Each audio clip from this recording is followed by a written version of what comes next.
12 की अंग्रेजी क्लास चलाता आ रहा हूं।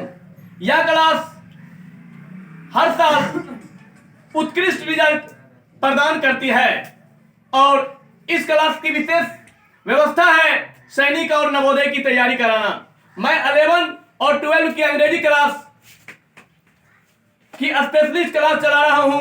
इसके लिए मैं आप लोगों के सामने क्लास 12 का first poem sweetest love I do not go कविता का हिंदी और इंग्लिश दोनों बता रहा हूं। Write the summary of the poem sweetest love I do not गो।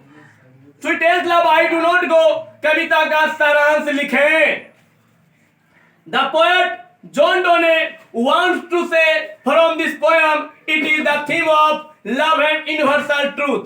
कवि जॉन डोने इस कविता के द्वारा कहना चाहते हैं यह कविता प्रेम और शाश्वत सत्य की कविता है। कवि जॉन डोने इस कविता के द्वारा कहना चाहते हैं यह कविता प्रेम और शाश्वत सत्य की कविता है।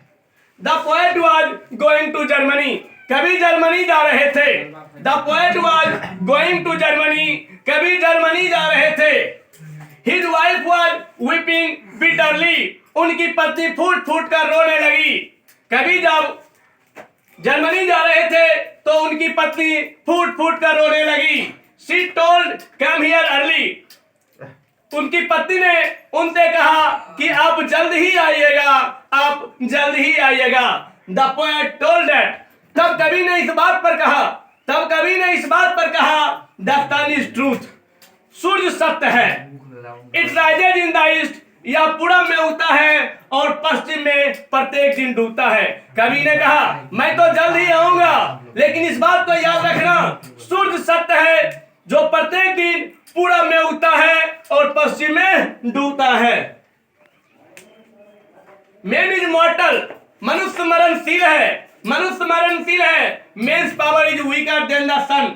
मनुष्य की क्षमता सूरज के सामने तुच्छ है। मनुष्य की क्षमता सूरज के सामने तुच्छ है। We have an art. हम लोगों के पास एक कला है। हम लोगों के पास एक कला है। We should use it properly. हमें इसका समय पर सदुपयोग करना चाहिए। हमारे अंदर जो कला है उसे समय पर सदुपयोग करना चाहिए। The air is blowing.